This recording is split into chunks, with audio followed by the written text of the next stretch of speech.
Бог мне очень сильно убедил, что именно церковь надо начинать в Киеве.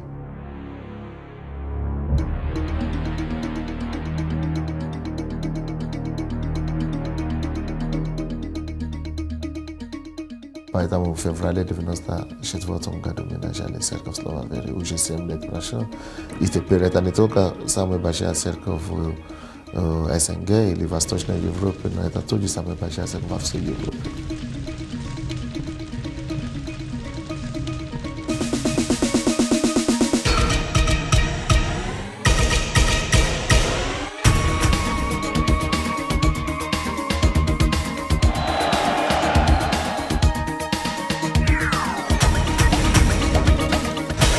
Эпоха, которая уже начнется, будет решением проблемы, которая не была решена. Потому что Сын Божий пришел для того, чтобы разрушить дела дьявола. И если Он пришел освободить вас, вы воистину будете свободны. Иисус, Он является самым главным в нашей жизни. Иисус пришел на землю, чтобы вернуть нам имидж.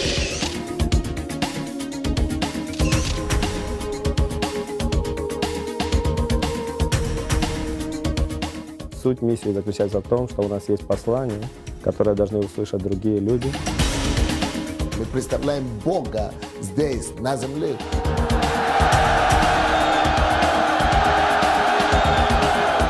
Мы идем как посольство от Бога. От имени Христова мы взываем мир.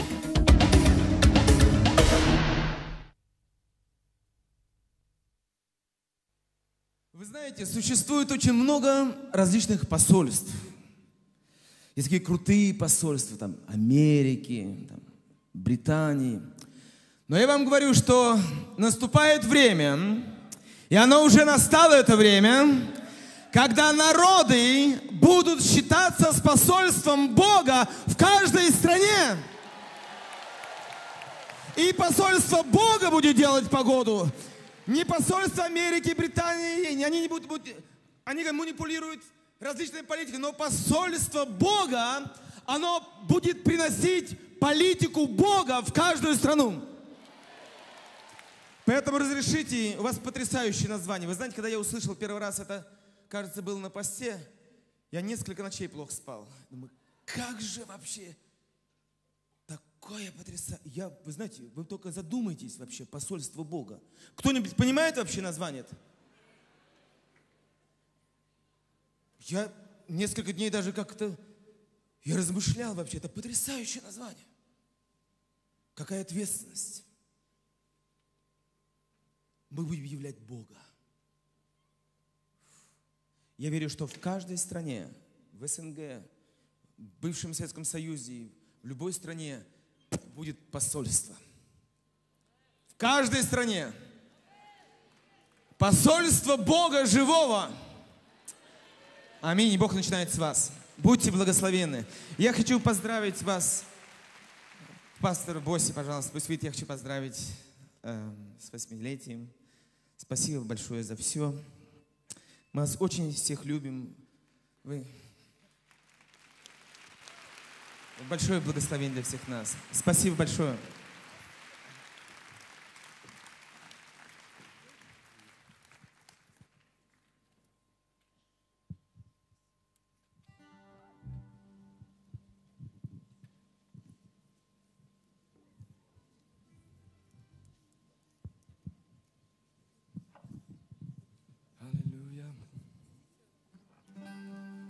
Аллилуйя. Давайте будем поклоняться нашему Господу. Аллилуйя. Мы будем благодарить, аллилуйя, и славить Его за то, что Он дал нам новое начало. Он дал нам новое имя. За то, что наша жизнь, она только начинается. Распространение Царства Божия только начинается. Аллилуйя. Иисус. Мы славим Тебя, Господь, за все, что Ты делаешь.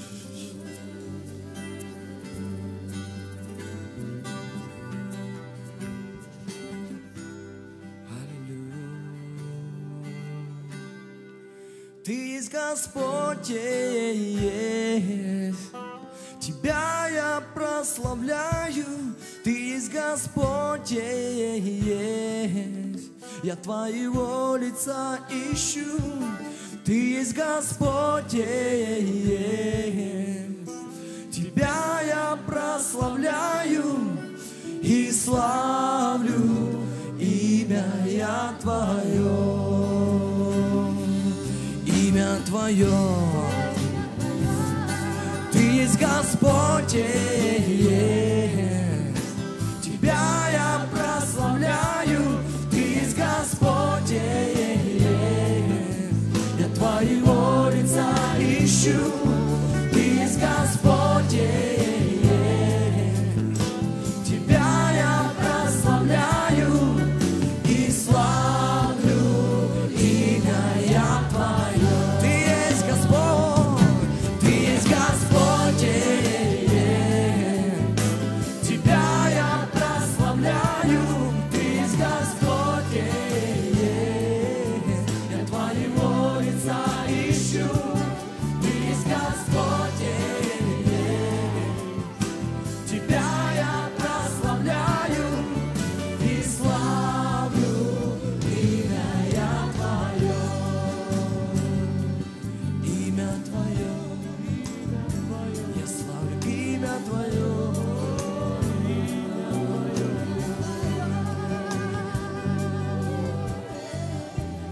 Я хочу жить и узнать Тебя ближе, Тебя, свят огонь Твоего присутствия на нас сади и пребывай. Ты есть Господь есть.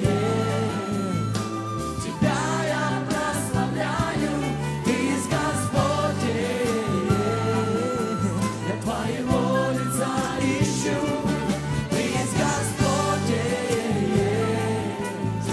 Тебя я прославляю и славлю имя я Твое. Ты есть Господь, Ты есть Господь есть. Тебя я прославляю, Ты есть Господь есть. Я Твоего лица ищу, Ты есть Господь есть. Тебя я прославляю и славлю имя я Твое. Океан Божьей любви нет начала и нет конца. Океан Божьей любви, безусловной любви Отца. Океан Божьей любви нет начала и нет конца. Океан Божьей любви, безусловной любви Отца. Это песня любви, словно птица парит в небеса. Твоя жизнь, как река, в моем сердце течет. Я вдыхаю любви аромат. Это песня любви, как весенний родник, как любви водопад. Твоя жизнь, как река, в моем сердце течет, и душа поет для Тебя. Океан Божьей любви, нет начала в нем и нет конца. Океан Божьей любви, безусловной любви Отца. Океан Божьей любви, нет начала в нем и нет конца. Океан Божьей любви, безусловной любви Отца. Океан Божьей любви, нет начала в нем и нет конца.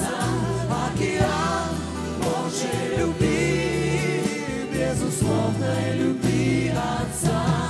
Океан Божьей любви, нет начала в нем и нет конца. Океан Божьей любви, безусловной любви Отца. Океан Божьей любви, нет начала в нем и нет конца. Океан Божьей любви, безусловной любви Отца. Океан Божьей любви, нет начала в нем и нет конца. Океан Божьей любви, безусловной любви Отца.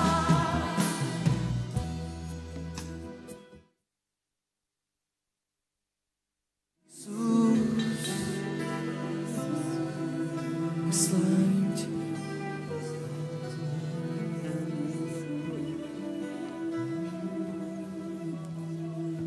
Прикоснись ко мне и меня покрой. Я хочу одеться светом. Наполняй меня собой, пусть течет рекой. Твое слово вечной жизни и поток воды живой. Ты любовь во мне, я готов. Прикоснись, прикоснись ко мне, прикоснись ко мне и меня покрой. Я хочу одеться светом. Наполняй меня собой, пусть течет рекой. Твое слово вечной жизни и поток воды живой. Ты любовь во мне, я готов. Прикоснись, прикоснись ко мне, прикоснись ко мне и меня покрой. Я хочу одеться светом. Наполняй меня собой, пусть течет рекой. Пусть течет рекой. Твое слово вечной жизни и поток воды живой. Ты любовь во мне, я твой. Прикоснись, прикоснись ко мне, прикоснись ко мне и меня покрой. Я хочу одеться светом. Наполняй меня собой, пусть течет рекой. Твое слово вечной жизни и поток воды живой. Ты любовь во мне, я твой. Только ты один, только ты один можешь мне помочь. Разгони, Господь, эти тучи прочь, небеса открой и приди ко мне. Напои меня святым вином, посади меня за своим столом, накорми меня жизнью своею. Только ты один можешь мне помочь. Разгони, Господь, эти тучи прочь, небеса открой и приди ко мне. Приди ко мне. Напои меня святым вином, посади меня за своим столом. Аллилуйя. Давайте поднимайте руки к Богу. Жизнью Пойте его теперь.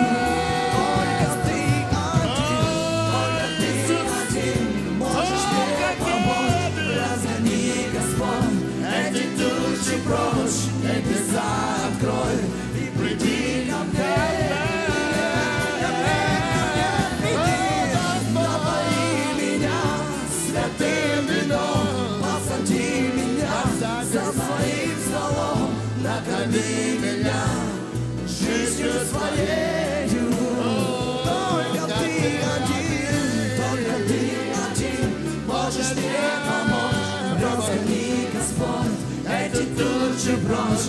небеса открой и приди ко мне. Приди, приди ко мне, напои меня святым вином, посади меня за своим столом, накорми меня жизнью своею. Только ты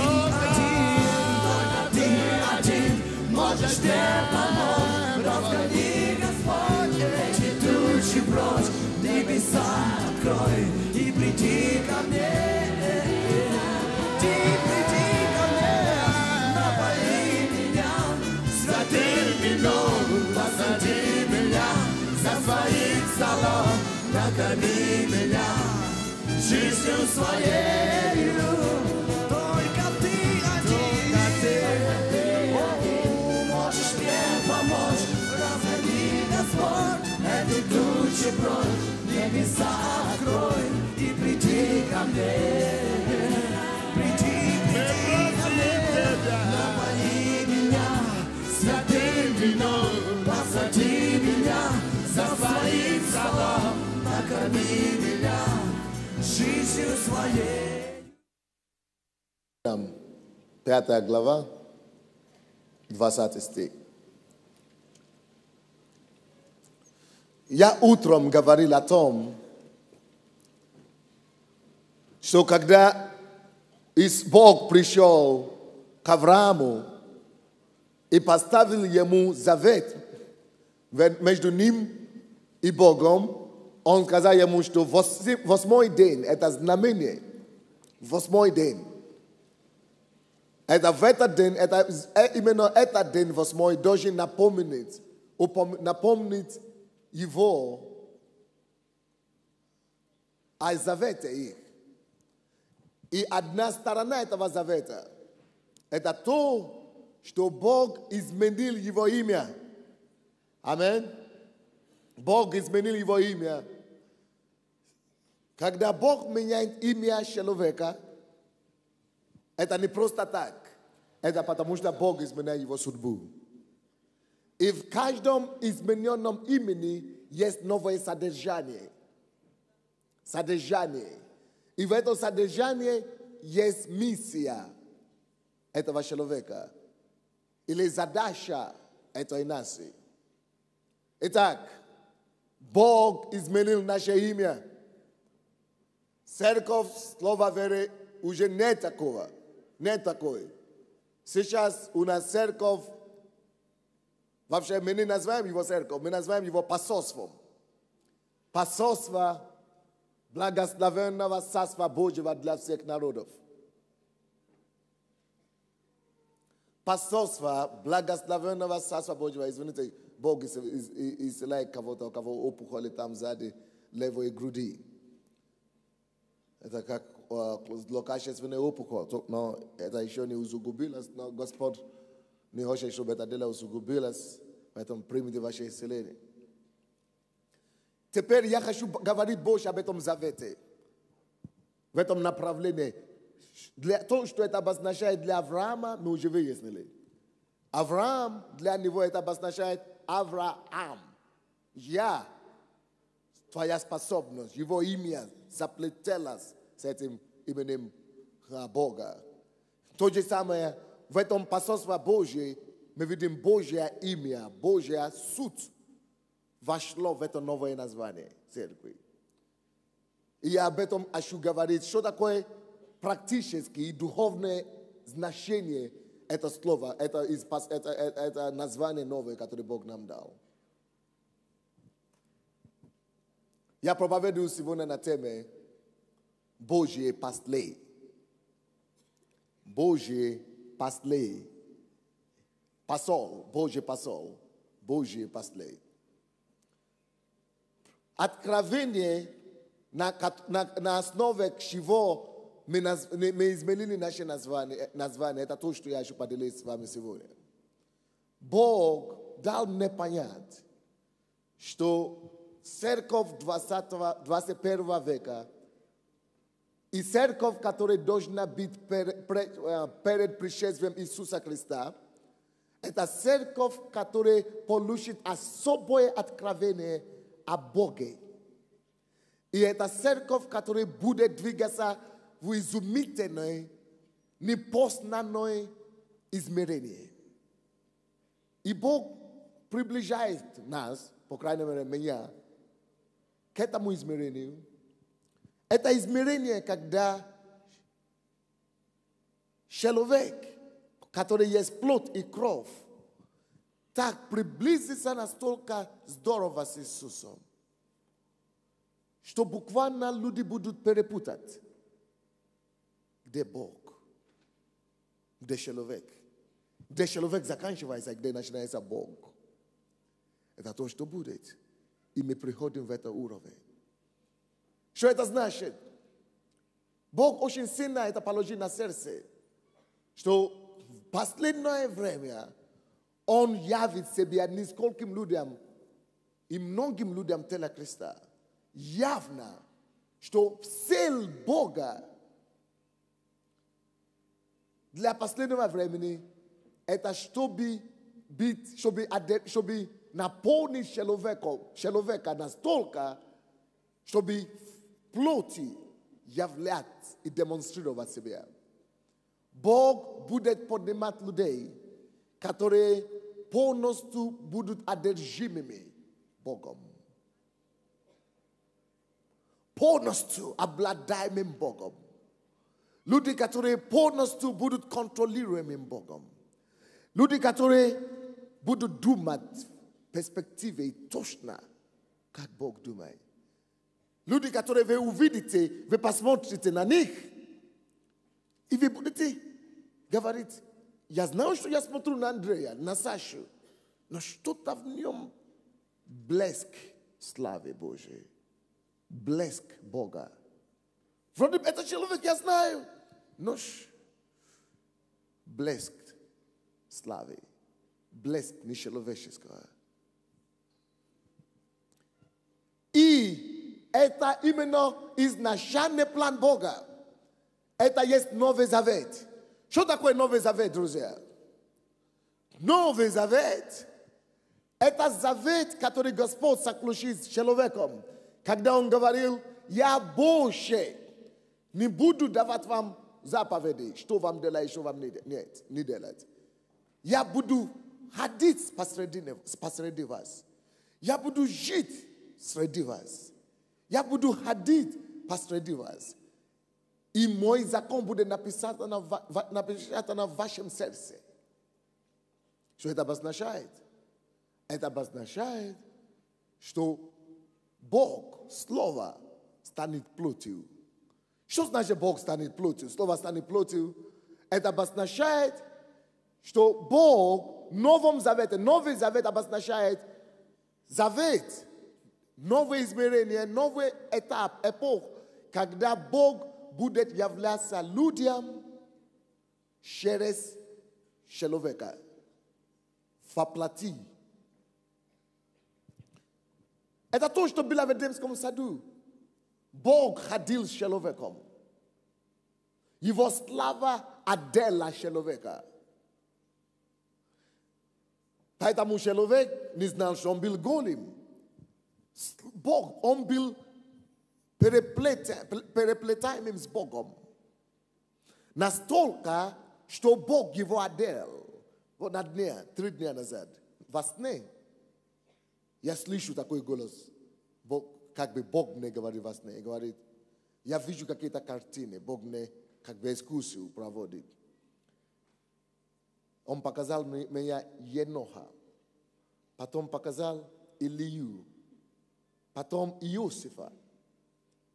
А я потом задаю вопрос в моем духе. Господь, что отличало их? И я слышу громко во сне. Они одели меня на себе, как одежду.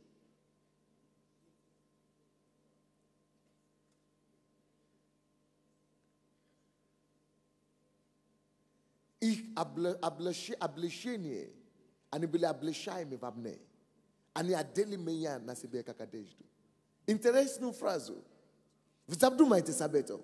Вот как отец Сергий, видите, как они, как православные епископы одевают.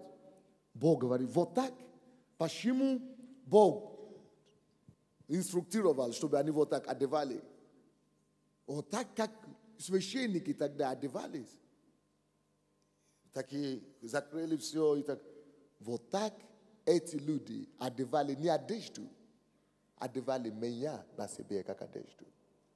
И я понял. И вдруг я вижу будущее нашей церкви. И будущее моей жизни. Что если мы хотим быть после Бога, мы должны уметь это делать. Это возможно каждому из нас. Чтобы одеть Бога на себе как одежду. И ходить в нем. И стать невидимым для сил ада. На тебя буду смотреть физически и думать, что ты нормальный, ты обычный, ты такой же. Но на самом деле нет. Небо знает, Бог знает, что ты ходишь во Христе Иисусе. Ты ходишь во Христе Иисусе. Его слава на тебе. Вот именно такие христиане покорят мир Богу. И именно об этом Бог говорит нам здесь. Новый Завет – это тот период времени, когда Бог планирует являть себе людям плоти других людей. Что такое Ветхий Завет? Давайте я вам расскажу немного историю. Человек упал. После того, как человек упал, Бог начал пытаться опять явить себя людям. И он придумывал всякие способы, как это делать. Во-первых, Бог оставил людей, чтобы они его искали, найдут ли они его, не найдут ли они его. И тут нашелся Еноха, который ходил с Богом. Он нашел его сам. А потом был Енош, другой, который изменил его поколение, и со его времени люди начали призывать имя Господа. Но Бог хотел вернуть себя всем народам, всей земле, открыть себя не только одному или два, которые найдут его. И что он сделал? Он решил избрать народа. Он видел и пробовал это делать в лице Авраама. Он нашел Авраама, заключил с ним завет, чтобы и его план был таков. Слушайте внимательно. Чтобы сделать весь израильским народом царство, страною, вся страна, страною священников. Поэтому в исходе, когда он вывел их из Египта, 19 глава, по 24 глава, он говорил: вы выйдете все навстречу мне на горе. Но народ отказался. Они говорили: мы боимся, мы побоялись. Ты, Моисей, иди. И поэтому из-за того, что израильский народ, как народ, отказался, Бог поэтому придумал другой план. Какой план? Он выбрал одно колено. Колено Леви. Колено Моисея, который не отказался. И поставил это колено священником себе. Поэтому все колена могут быть священнослужителями. Но план Божий был таков, чтобы иметь целый народ на земле, вся страна, где все будут священниками Господа, и Бог будет кормить их за счет других. Точно то, что он делал колено Леви, что он кормит их за счет других, он хотел кормить всю Израиль за счет других, всю страну. И чтобы это было царство священников. Вы слышали это слово когда-нибудь? Царство священников, царственное священство. Это был план Божий, чтобы весь народ был священники. Вы могли себе такое представить? Когда это не получилось, и весь Ветхий Завет, Бог пытался примеры Израиля, через Израиль явить себя людям. Но план его остался. Жить со своим народом и явить себя им. Когда не получилось через Израиль как таково, Бог говорил: придумай другой метод. Он Dali slova, zapovedi. Потому что там, где слово царя, там власть, там, где мое слово, там я. И Бог хотел через заповедь себя явить людям. Но люди не могли хранить заповедь, люди не могли найти Бога через заповедь. Потом Бог начал поднимать пророков, лидеров, судей, царей, священников, которые искали и знали Бога, чтобы через одного человека Бог, чтобы люди могли видеть, как Он ходит на них. И Он начал издевать свой дух на царей, на священников, на пророках и на царей. И Дух Божий заходил на этих людей, но народ весь не изменился. Потом Бог пошел дальше. Он придумал скинию. И сказал, стройте скинию по моим словам. Бог хотел явить себя людям. Он хотел ходить посредине. Построили скинию. И что вы думаете? И через скинию люди нарушили и не могли найти Бога все равно. Потом он говорит, давайте постройте храм. Построили храм, не могли найти Бога. Через Моисея Бога, народ не видел Бога. Через Илия, через Соломона, Бога мы не могли видеть. И что Бог сделал? Новый Завет. И что такое Новый Завет?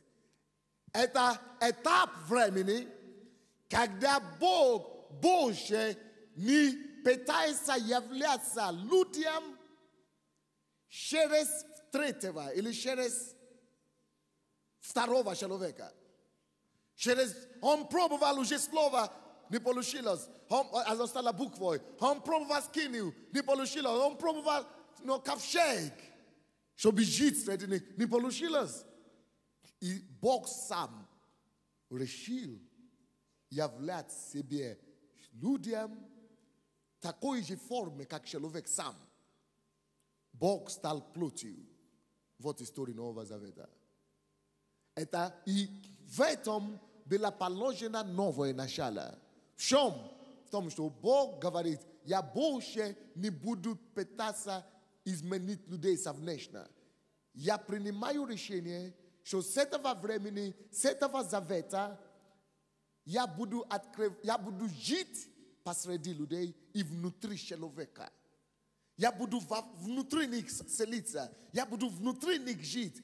И люди, и я теперь буду проявлять себя другим народам и другим людям только через таких же людей, как они. И если кто откроет сердце для меня, я войду к нему и буду обитать. Это неслышимо. Это сумасшествие для пророков Ветхого Завета, что Бог придет и будет жив внутри человека. Это невиданные вещи. Но это всегда был Божий промысел. И поэтому слово стало плотью.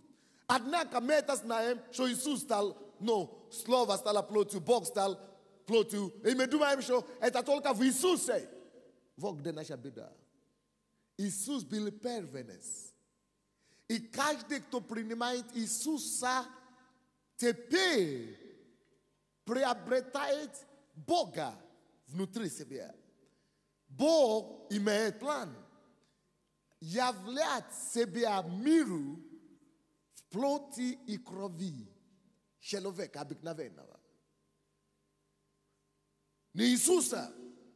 Иисус был один. Он показал нам, как это делать. Какая миссия Иисуса самая большая? Вы думаете, это то, что Он пришел спасти мир? Неправда.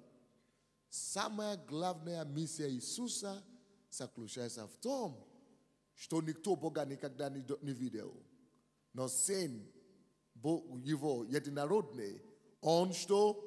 Явил Его. Самая главная миссия Иисуса – это явить нам Бога. Как Бог выглядит? Это спокойный вопрос язычников, всех народов. Мы думали, это как солнце. Мы начали поклоняться солнцу.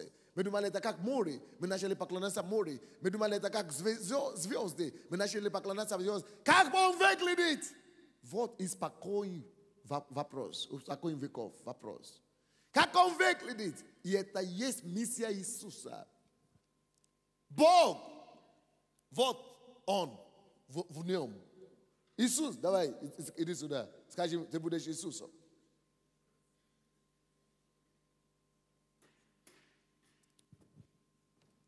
Иисус воплоти. Посмотрите на него. Иисус такой же, как я. Человек. Он не солнце, он не страшный. Обыкновенный человек. В чем он явил? Что его отличает от Илии, от Моисея, от Соломона? Потому что на Соломоне, на все эти пророка приходил Дух Божий и уходил. Они оставались человеком. По действиям Бога, они явили какие-то фрагменты Бога. Но в этом теле суть его, содержание его, дух его, Бог. Сам Бог внутри него живет, не уходит. Не просто с ним, в нем живет. И слушайте, Иисус передавал Бога тем, что он настолько подчинял себя Богу, что его характер был полностью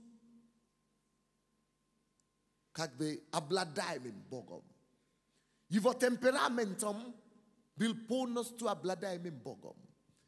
Его чувства были под контролем полной Божьей. Вы слушайте меня, это очень важные вещи. И Иисус в этом и был первенцем, чтобы служить нам примером, какие должны быть христиане Нового Завета. Верующие Нового Завета. Но не просто верующие. О, Боже, помоги мне передать это. Посмотрите Колоссянам 1. Не, перед Колоссянам. Давайте прочтем 2 Коринфянам, который мы открыли. 5:20. Иисус явил нам Бога. Вот поэтому Он мог спасти нас. Он смог спасти нас. Он явил нам Бога, поэтому мы могли уверовать. Мы увидели в Него прекрасного Бога, доброго Бога. И мы поверили в Него. И Его миссия, самое главное, почему Он сказал, если это Евангелие не будет проповедовано по всему миру, Он не придет. Его миссия – это то, чтобы уверовавшие в Него, которые приняли Его, чтобы им также была дана власть представлять и являть Бога точно таким же образом, как Иисус это делал. Власть, им была дана власть быть детьми Божьими точно как Иисус. Когда вы покаялись, вам была дана такая же власть, которая на небе была дана Иисуса, чтобы Он явил Бога. Такая же власть, авторитет Бога, явить Его через мои темпераменты, через мои чувства, через мое тело, через мое... Была дана нам. Поэтому власть быть детьми Божьими, похожими на Бога, люди, которые, как Иисус, Сын Божий. Окей? 20 стих, 5 глава Коринфянам. Итак, слушайте внимательно. Итак, мы, хорошо, до того, давайте 19 стих. Потому что Бог, скажите все, Бог во Христе примирил с собой мир. Окей, стоп. Кто примирил с собой мир? Христос? А? Бог. Но мы Бога не видели. Как Он это может? Как Бог примирил с собой мир? Я Его не видел никогда. Когда Он пришел? Вот Иисус, это Он. Бог примирил с собой мир. Во Христе Иисусе Бог действовал. В Нем. Toje Samuel Sivonia. Bog, primiriet, oche priminit, sebia, sabo emir. Des for Vatnamir, is many mir. Agde on bog, on zes saklusion, on vnutri zes meya, on reado vos zes samnoyu. Bog, va Christe Isuse, primiril. Eta bog, ni na nebe primiril, ni sneba. Oh, Bože, daj im, pane mane. Bog, va. Kriste Isuse. V njom, nahodi se. S njim, v njom, primiri sa boje mir. Ok, это понятно, да? Теперь дальше. 20 стих теперь. Итак, мы теперь, это было об Иисусе, Бог во Христе Иисусе. Так? Теперь, что касается нас, 20 стих. Итак, мы, посланники от имени Христова, потому что Христос спас нас. Христос вошел в нас. Мы посланники от имени Его. Слово посланник это значит посол, о чем я проповедую. Посол Божий, да? После Божий. И здесь написано,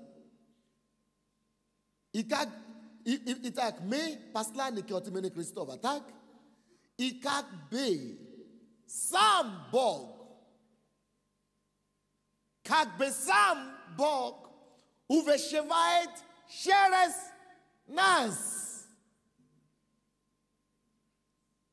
Сам Бог увещевает. Где сам Бог увещевает? Через нас. Где? Это я. Нет. Сам Бог. Если вы сможете это понять, не только это понять в голове, я знаю, что вы все это знаете умом. Если вы это сможете стать откровением, что это не я говорю вам, сам Бог. Вы его не видите, а я его вижу. Если вы смогли и сможете когда-нибудь практиковать присутствие Иисуса, присутствие Бога, практиковать, что Он, я не один, я в Нем, поэтому Он со мной рядом. Я чувствую, как Он стоит сейчас. Я знаю, где Иисус стоит рядом сейчас со мной. Вы его не видите, а я его вижу духовными глазами. Если это дойдет до вас, чтобы понять, что я во Христе, я закрыт в Нем. Я его вижу сейчас. Он во мне. Сам Бог. Через я в Нем. Он во мне. Я закрыт в Нем. Вы видите меня? Но меня нет. Я в Нем. Я вижу его. Он здесь на сцене со мной. И сам Бог увещевает через нас. Вот как Бог желает и хотел видеть жизнь христиан в Новом Завете. Христиане – это люди, которые отдали Богу свои чувства, свои ощущения, свои темпераменты, чтобы Бог одержал, чтобы Бог обладал этими всеми их качествами, умом, телом, и чтобы Бог выражался. Это не значит, что он такой спокойный, допустим, он флегматик, а я холерик. Это не значит, что мы все должны стать такими флегматиками. Нет, Бог дал ему чувство его, темперамент его, и через его темперамент, через мои темпераменты, через мой характер, через его характер, Бог, чистота Божья, искренность Бога, будет выражаться через все, что Он нам дал. Мы починаемся наши чувства, наши темпераменты ему так, чтобы хотя мы отличаемся, но когда мы действуем, говорим, что-то мы делаем, все равно люди видят одного Бога. Как вам это донести? Сам Бог действует через меня. Я пришел к брату. Сам Бог пришел к тебе. Moi, minagami. Я вас сложил руку на него. Когда я молюсь за людей, я никогда не вижу, что это пастор Сандей молится. Сам Бог. Видите, развивайте ваше духовное чутье, духовное зрение. Умейте представлять себе в духе, видеть себя в духе. Имейте, поймите, что вы не плоть, вы есть дух, духовный суд. Ты не есть тело это, Боже мой, поймите это наконец-то. Слушайте, что такое возрождение? Возрождение – это то, что Дух Святой, соединяющийся с Господом, есть один Дух с Ним. Господь, Он есть Дух. И на самом деле, ты тоже есть Дух. И Дух Господа, ты же не видел его, потому что ты только смотришь по плоти. Ты думаешь, что ты есть плоть, ты есть физический суд. А Бог, ты знаешь, что ты есть Дух. И Он сам есть Дух. И Бог, Он есть Дух, вошел и соединился с твоим Духом. Но твоя беда в том, что ты его не заметил. И ты его не видишь. Соединившись с Господом, один Дух. Как я себя вижу, когда я молюсь? Когда я молюсь, я вижу мою плоть со стороны. Я не хочу заметить свою плоть. Но в духе я закрываю глаза и вижу, как мой дух соединился с Духом Божьим. И говорит ему в духе, общаюсь с ним. И я вижу, что моя суть, че есть дух, вот суть моя Господом в нем. Соединившись Господом, один дух с ним. Как вам это донести?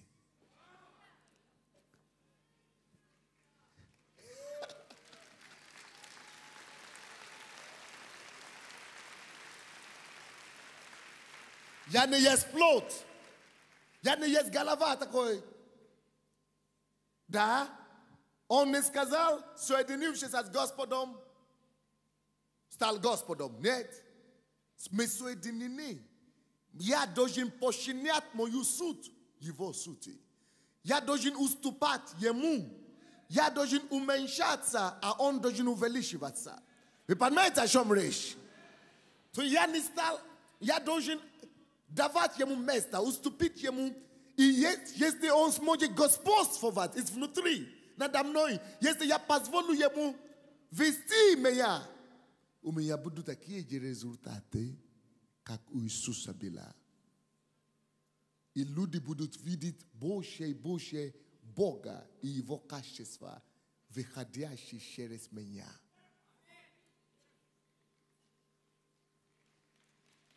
До кого-то дошло там.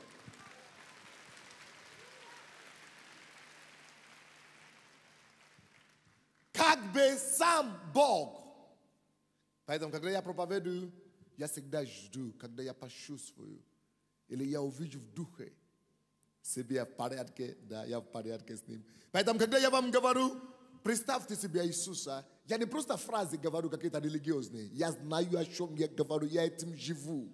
И мне хочется вам помочь видеть, что вы поклоняетесь, мы поем, как я люблю тебя. А в это время вы думаете, что я так делаю, а я его обнимаю крепко в духе. Не физически руками, не. Я с ним, я его целую, я перед ним, но на колени, но... Я духовный человек, я дух. Понимаете меня или нет?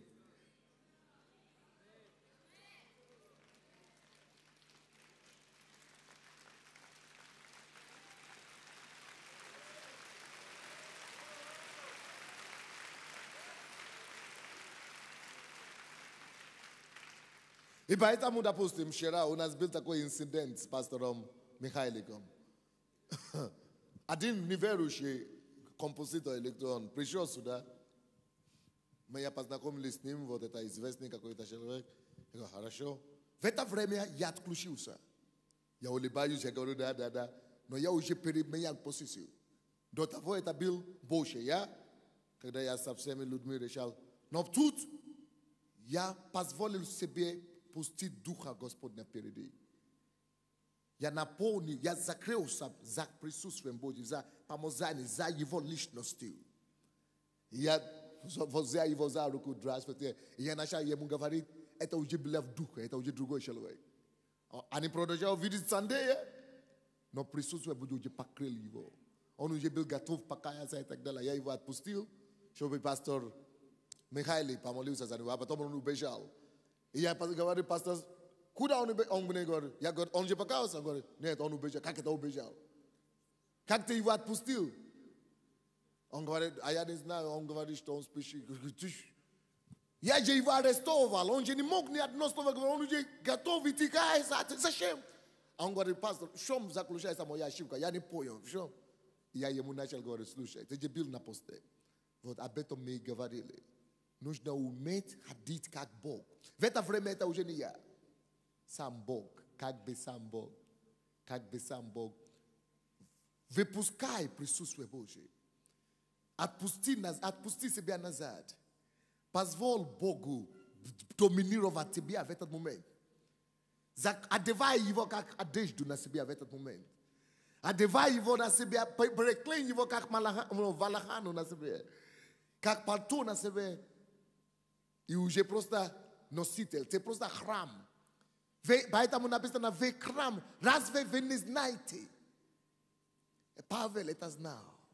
Что это уже не я живу. Это уже не я живу, я всего лишь храм. Разве вы не знаете? Мое тело всего лишь храм. Поэтому я должен заботиться об этом храме, чтобы оно могло нести его. Но все, что я делаю, это я всего лишь храм. Он делает. Позволяю его духу.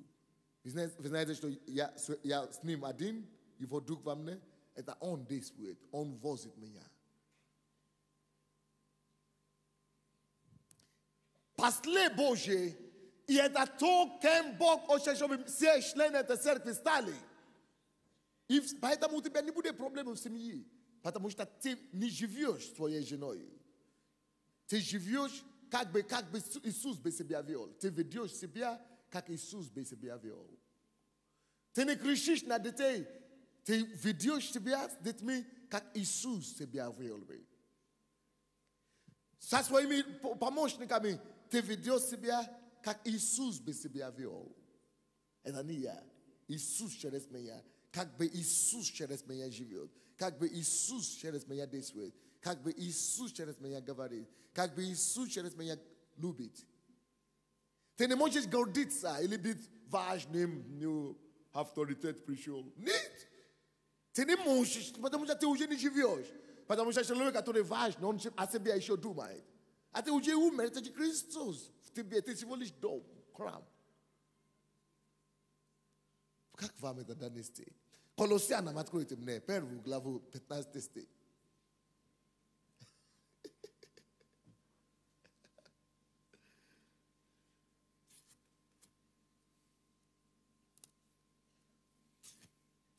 Сложновато, да? Все умом понятно, но не доходит, да? Дух Святой должен мне помочь.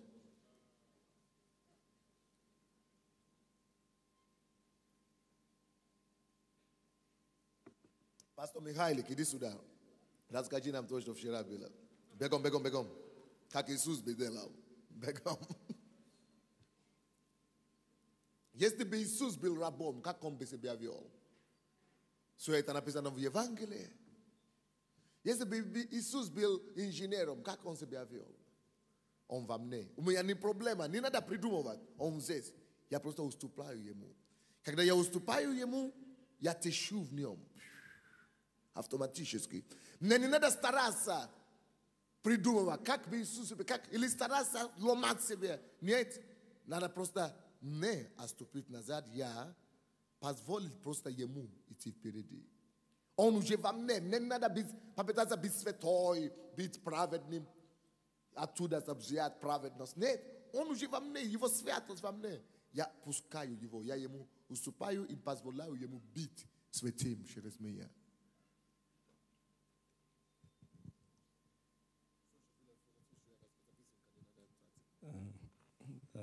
Пастор говорит быстренько. Прославился уже на весь мир. Спасибо, пастор. Это Вы же читали Евангелие. Кто был с Иисусом, тот автоматически на весь мир уже прославлялся. Аминь. Так и я рядом с Иисусом оказался, теперь уже весь мир знает. Да, это для меня урок вчера был, я учился. Потому что одно дело, когда ты слышишь теорию, другое дело, когда ты видишь практику. И до сих пор у меня это все получалось, но с людьми другого ранга. А здесь уже другой уровень. Я так понял, Бог поднимает. Но когда Бог поднимает, не всегда получается все с первого раза. И действительно, я вчера подошел к пастырю, потому что пастырь, он действительно подошел, пастырь на него в духе наехал. И пастор стоит, говорит, сейчас кто-то с пастырей за вас помолится, а я что-то рядом оказался и думаю, кто же с пастырей помолится? А оказалось, что это я, этот пастор. Я думаю, смотрю краем глаза, может, пастор Наташа появится, где-то она.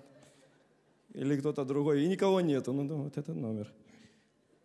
И пастор на него, опа, он стоит только глазами, хлопает, смотрит на него.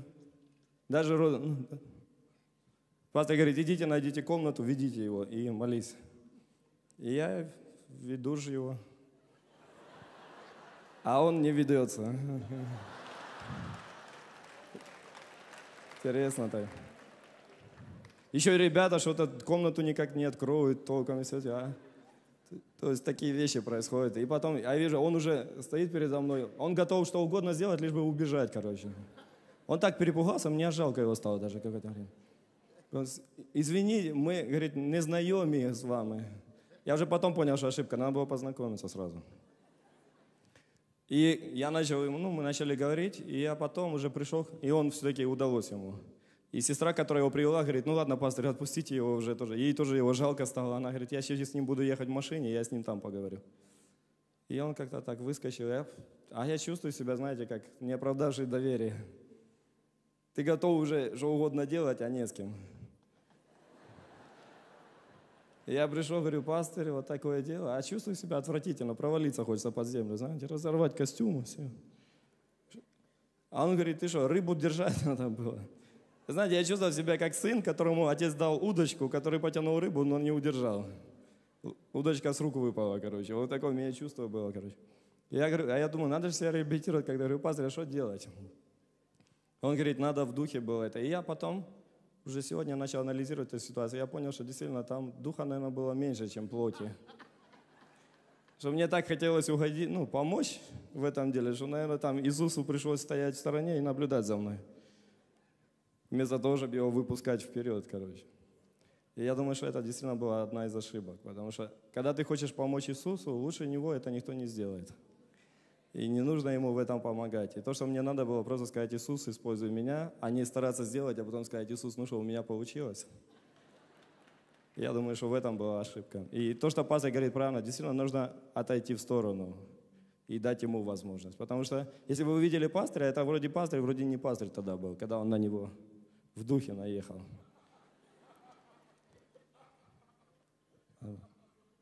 Это маленький урок. Подождите теперь. Как это делать? Посмотрите сюда, Колоссянам 1:15. Который, речь идет об Иисусе, который есть образ Бога невидимого. Кто из вас знает, что до сих пор Бог, Он невидимый? Но Новый Завет – это как раз Бог, который стал видимым. Но это не Иисус. Иисус – это первый, в ком Бог был видим. Но программа Нового Завета – это чтобы все, принявшие Его, были дана власть, чтобы Бог каждый день, на каждое предприятие, каждый бизнес, каждый образ жизни, чтобы невидимый Бог был видимым везде. Который есть образ Бога невидимого. Он невидимый, вроде бы невидимый, но когда Иисус появляется на сцене, невидимый Бог является в его образе. То же самое сегодня. Почему мы принимаем Иисуса в сердце? Не просто уверовать, принять Его, чтобы мы могли покоряться Ему внутри. И чтобы мы, каждый из нас, мог стать образом Бога невидимого. Вы видите меня, а вы видите и считаете Бога. Считайте Бога. В моих действиях, в моих словах. Считайте Бога. Если бы Бог был бизнесменом, как он бы себя вел? Образ Бога невидимого. Я всего лишь храм.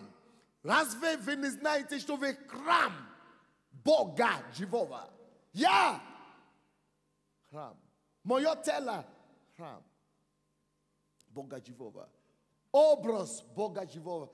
Что это значит? Как это практиковать? Знай, во-первых, что Бог не только внутри себя, Он также с собой. Ты в Нем, Он в тебе. Открой мне там, пожалуйста, Евангелие от Иоанна, 14, 19 и 20 стихи. Представьте себе, что вы в Нем, вы Дух, соединивший с Богом, есть один Дух с Ним и в Нем. Если вы Дух, нету пространственное ограничение. И Бог есть Дух. Я ограничен, потому что я еще имею тело. Значит, если Он Дух, значит, Он во мне, и я в Нем одновременно. Вы понимаете, да? И практикуйте Его, знаете, открывайте, научитесь открывать свои духовные глаза. Видишь Бога сначала возле себя, держать Его за руку, сидеть перед Ним. Представьте, что Он рядом. Вы не увидите никого вот физического, но духовно вы будете чувствовать, что вот Он здесь. Вот Он здесь. Вы понимаете, о чем речь? Это о чем Иисус говорил. 14 глава. Да. 19-20 стихи. Да, да. Еще немного, Иисус говорит, и мир уже не увидит меня. Но беда сегодня в том, что не только мир не видит Его, но и Его христиане тоже Его тоже уже не видят. Вот где вся беда. Мир не увидит меня. Вы кто, мир или христиане? А вы видите Его? А я могу сказать, каждый день я Его вижу. Я не вижу физически вот так, но в духе я Его вижу. Я хожу с Ним, я живу с Ним. Пастли Божьи должны видеть того, на кого они подражают. Еще немного, и мир уже не увидит меня. А вы что? Увидите меня. Раньше для меня это какой-то конфуз наводил на меня. Это место Писания. Это не имеется в виду, что физически видеть. Созерцать Его присутствие в духе. Допустим, я сейчас стою за тобой, закрой глаза. Ты чувствуешь, что кто-то стоит за тобой или нет? Ты можешь представить себе, я говорю, ты видишь, ты знаешь, что я здесь. Ты можешь знать, что я за тобой. Не надо чувствовать, но ты можешь себя представить, видеть, как я стою за тобой или нет. Конечно. Ты можешь себе представить, что я здесь, потому что ты слышишь меня, я здесь. Не надо видеть или... Ты чувствуешь, что у тебя нету глаза, но здесь в голове, сзади головы, поэтому ты не можешь меня видеть. Можно даже открыть глаза. Открой глаза. У тебя глаза только впереди. Здесь нету глаза. Но ты же знаешь, что я здесь или нет? Точно таким же образом, духовными глазами видь Иисуса, что Он с собой рядом. Однажды я говорю, Господь, я не могу видеть тебя. Он говорит, смотри, ты видишь эта тень твоя? Я говорю, да. Он говорит, видишь, твоя тень всегда с тобой везде. Хотя ты не всегда ее видишь, как будто, если нет света, ты не можешь видеть. Или много света, ты можешь не видеть. Но эта тень всегда там. Вот, тень, это не картины, это не видение, это просто тень. Вот таким же образом, как мы видим, тень наша сопровождает нас. Таким же образом, тень Иисуса, можно так сказать. Вот как тень твоя, так Его присутствие с собой всегда. Вот, посмотри, твоя тень всегда там. Если ты волну включишь, Ты можешь чувствовать. Не увидишь лицо, какое-то лицо, там, но как ты видишь, так ты можешь видеть, что да, кто-то рядом, он здесь. Но, чтобы быть посол Бога, нужно идти больше этого. Нужно не только чувствовать присутствие Божье, нужно быть одержимым самим Богом. Нужно, чтобы вы носили Его образ. А Он уже внутри вас. Но вы должны сознательно нести это Его. Сознательно знать, что это уже не я живу, но Христос живет во мне. Уже не я, Он живет. Я позволяю себе каждый день умереть. Умерщвляю свою плоть каждый день, чтобы Он жил.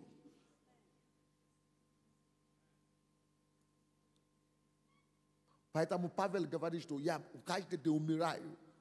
Для себя побольше, потому что плоть мешает. Умери, умерщвляй его, чтобы он мог жить.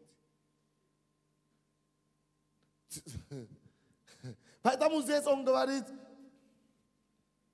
еще немного, и мир не увидит меня. А вы будете меня видеть. Почему? Потому что я в духе. Внутри вас и с вами. И вы есть дух. Откройте духовные глаза и увидите меня. И тот день узнаете вы, что я в Отце моем, и вы во мне, и я в вас. Открой Евреям 10 глава, 5 стих. И я в Отце, и вы во мне, и я в вас. Это была тайна успеха Иисуса. Он говорит, не я делаю. Отец, сущий во мне, делает дело. Не я говорю, Отец, сущий во мне. 10 глава Евангелия от Иоанна, 10 глава. Это не я, Отец во мне говорит. Это не я, Отец во мне делает. 14 стих. Это не я, Отец во мне.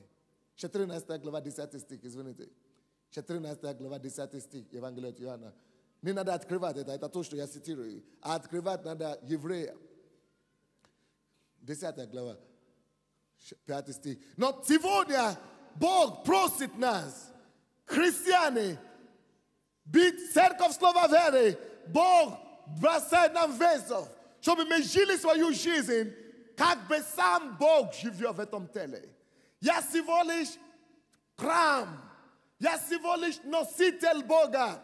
Пастырь Божий – это значит люди, которые являют Бога. Посольство Бога – это Его представительство здесь на земле. Посольство – это значит нести Бога бизнес, политику, нести и принести Бога в этом храме, в этом, хижине, приносить Его. Вот почему Бог не хочет, чтобы мы все уволились с работы и все стали проповедниками, но в церкви. Нет, Бог хочет, чтобы христиане были везде. В спорте, боксе, в медицине, в политике, в экономике. Везде, чтобы христиане там были.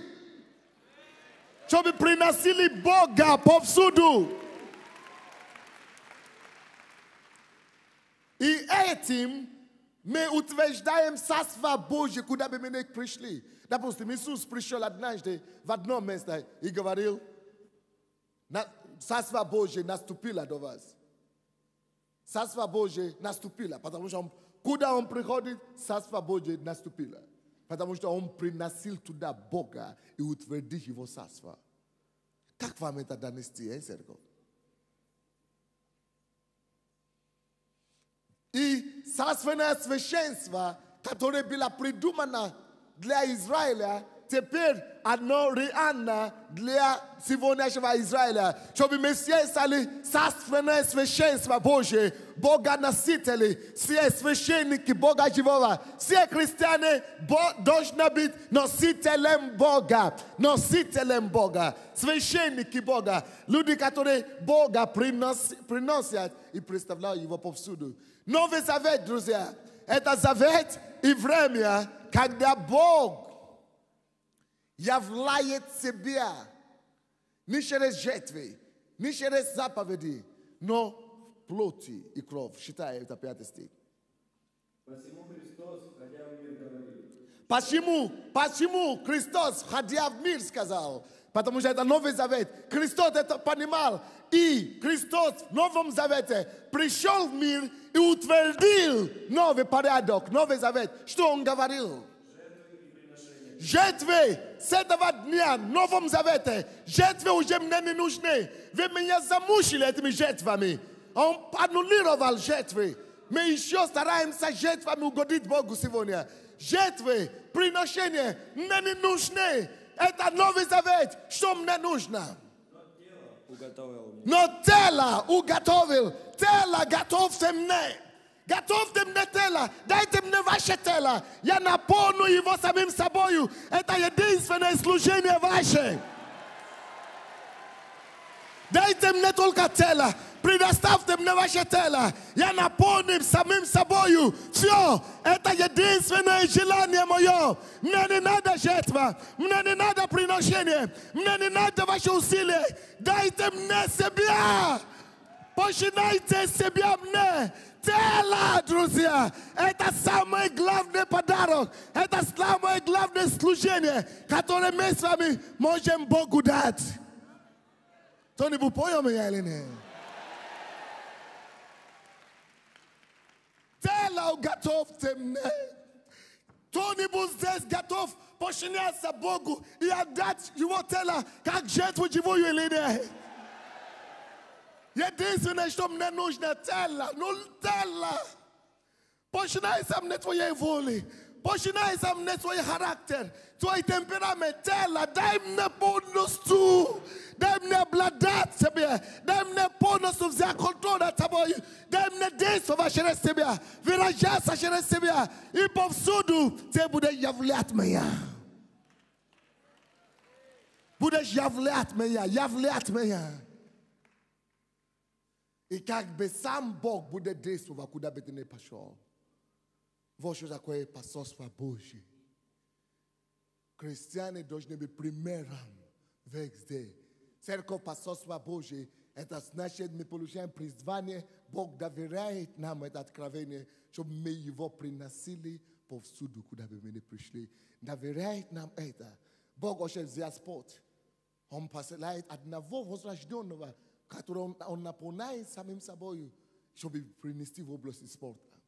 И этим утвердить Царство Божие там. Господь уже взял бизнес, он какой-то отрасли, металлургии. Он берет одного, наполняет самим собой, чтобы человек это понял.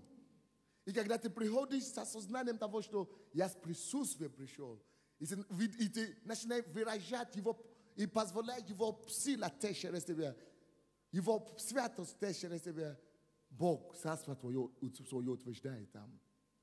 И слушайте сюда. Почему мы читаем Библию? Почему мы слушаем проповеди? Две причины. Чтобы понять, кто такой Бог. Я читаю Библию. Он мне дает понимание. Кто такой Бог? Вот так Бог выглядит. Вот так он думает. Чтобы понять, как Бог. Второй. Чтобы понять, не только как Он есть, но каким Он может быть во мне через меня сегодня. Не только каким Он был вчера, Он есть, каким Он теперь может быть выражаться через меня. И мы сегодня должны стать образом Бога невидимого. Это для мира Он его не видят, но когда они будут видеть нас, они будут видеть его. Вы помните Деяния апостолов 4:13? Они увидели эти учеников и сказали, эти люди неграмотные, но мы можем одно сказать. Они были с Иисусом. Блеск Иисуса был в нем. Они растворились с Иисусом. Они позволили Иисуса взять полный контроль над их характером, над их чувствами, над их местами. И поэтому, когда они говорили, действовали, люди видели Христа. Сколько людей видят тебе Бога? Пошли Божий. Креститесь Бога. Пускай это будет самое большое желание и стремление твоей жизни. Креститься в нем. Полностью погружаться. Вы знаете, крещение это погружение. Чтобы я не был виден Божий. Я никто, но чтобы он был виден во всем. Тело. Он жаждет тело. Он плачет за Телла. Телла уготовьте мне. Телла уготовили. Телла, дайте мне Телла, который бы починялись мне. Телла только, ну единственное, Телла, ну. Разве вы не знаете, что Телла ваш храм? Вот то, что Бог ищет. Дайте мне храм. Уже не ковчег построить, уже не скинию построить, уже не храм построить. Вот где я буду жить. Теле. Дайте мне. Это будет мой ковчег сегодня. А ковчег, вы знаете, как оно было важно тогда? Ковчег, когда они приносили ковчег, любую войну выигрывали. А ты это ковчег сегодня. Когда ты приходишь в везде, присутствие будет должно выходить из тебя. И утвердить победу Божью, царство его везде. Это важная вещь. Посольство Божье. Почему? Потому что мы представители его, он здесь живет. Мы носители Бога везде. Это понятно нам или нет? Жертвы я не хочу. Многие из нас, мы еще стараемся жертвами угодить Богу. Вот я делаю то, я бегаю туда, я делаю то. Нет. Иисус, самое главное, что он делал, он работал над собой, чтобы больше Бога являлся через него. Он уединялся с Богом постоянно. На гору уходил, он уходил по утрам, он уходил несколько днями, по 40 дней постился, чтобы убрать как можно больше плоти, убрать ветровое шло, чтобы уничтожать плоть, чтобы больше Бога, чтобы он мог быть образ. В его теле, чтобы как можно больше Бога может быть видно. Это самое большое наше задание, как христиане. Работа, не просто угодить Бога, как я то делал, я то другое делал, я бегаю туда-сюда. Это суете, мне не нужно жертвы, мне не нужно ваше приношение. Тело ваше дайте мне. Как жертву благоухаю. Открой 2 Коринфянам, мы закончим на это, 3 главу. 2 Коринфянам, 3 главу. С 1 стиха по 3. Неужели нам снова знакомиться с вами? Неужели нужны для нас, как для некоторых, одобрительные письма к вам или от вас? Вы – наше письмо, написанное в сердцах наших, узнаваемое и читаемое всеми человеками. Вы показываете собою, что вы – письмо Христово, через служение наше, написанное не чернилами, но Духом Бога Живого, не на скрижалях каменных, но на плотяных скрижалях сердца. Еще раз читай, дорогой, я прошу прощения, меня помешали тут. Неужели нам снова знакомиться с вами? Неужели нужны для нас, как для некоторых, одобрительные письма к вам или от вас? Вы – наше письмо, написанное в сердцах наших, узнаваемое и читаемое всеми человеками. Вы показываете собой, что вы – письмо Христово, через служение наше, написанное не чернилами, но Духом Бога Живого, не на скрижалях каменных, но на плотяных скрижалях сердца. Бог говорит, что мы письмо. Раньше Бог дал заповедь, книга, бумага, буква, письмо. Теперь вы посланник, Евангелие, считаемо всеми людьми. Вот кое должна быть. Люди должны считать мои действия, мои слова, мое сердце, моя любовь. Мы письмо, послы Божий. Как бы сам Бог. Когда я читаю Библию, вот каким я должен стать. И каждый день я становлюсь его образа. Больше. Преклоните вашу голову, откройте душу и скажите ему, Господь, да, дай мне стать твой образ, подобие во всем. Я хочу стать твоим послом на самом деле. Носить тебя повсюду. Твоим носителем. Помоги мне, Господь. Помоги нам, Господь.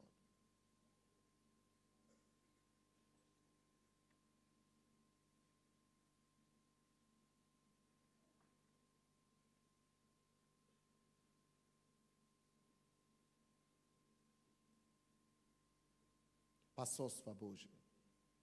Послы Божие. Как бы сам Бог. Закройте ваши глаза. Представьте его перед собой. Успокойтесь. точно как вы чувствуете, что кто-то сидит сзади вас или рядом с вами, или впереди. Вот представьте вот так себе, что Иисус стоит перед вами. И сзади вас. Вы в нем.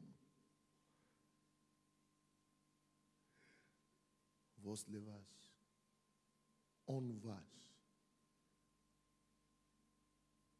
Наша задача это нести это присутствие. И этим присутствием завоевать мир. И починайте теперь свою волю, характер, эмоцию, темперамент. Христу. Соединившись с Господом, становится один дух с Ним. Пускай Он впереди, мы назад. И пускай Его жизнь отражается через нас.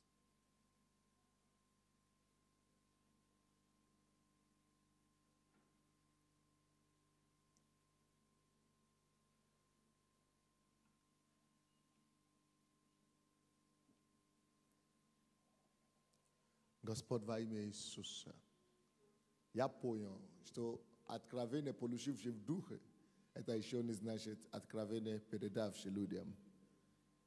Не так было тяжело это передать. Я не знаю это, как мне это делать, Господь. Но я даю тебе силу этого слова. Дух животворяющий. Я прошу, чтобы ты оживотворил сам это слово в духе каждого. Дай им знать, Господь, что никакое служение тебе так не угождает, как тело дать тебе, как жизнь отдавшая тебе, чтобы ты полностью мог обладать нами. Чтобы мы могли, как Павел сказать, уже не я живу, чтобы мы могли позволить тебе жить через каждого. Помоги нам понять, практиковать и ходить в этом осознании каждый день. Тебе слава и хвала, Господь. Во имя Иисуса Христа. И весь народ Божий сказал Аминь. Дайте Богу славу.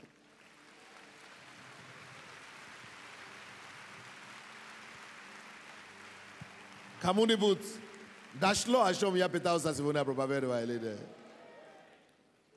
Надеемся. Считайте это, или слушайте эту проповедь еще раз и еще раз. Послушайте меня сюда. Я написал об этом книгу «Иисус, которого ты не познал». С того времени, как я получил это, мое служение и жизнь не стало такой же. Пасторы и служители, я думал, что эта книга выйдет завтра, но вышла сегодня. Как быть пастором без слез. 7 лет я трудился над этой книгой. Как это самая большая книга и самая важная для всех, которые хотят служить Богу в легкости. Я не знаю, сколько экземпляров есть сейчас, но спешите, может быть, кому-то достанется еще. Как быть пастором без слез. Давайте мы все скажем, как быть пастором без слез. Это реальность, друзья. Спасибо. Будьте благословенны. 6 часов. Третье служение начнется с Майлз Монро. Давайте прославим Господа. Станьте на ноги.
She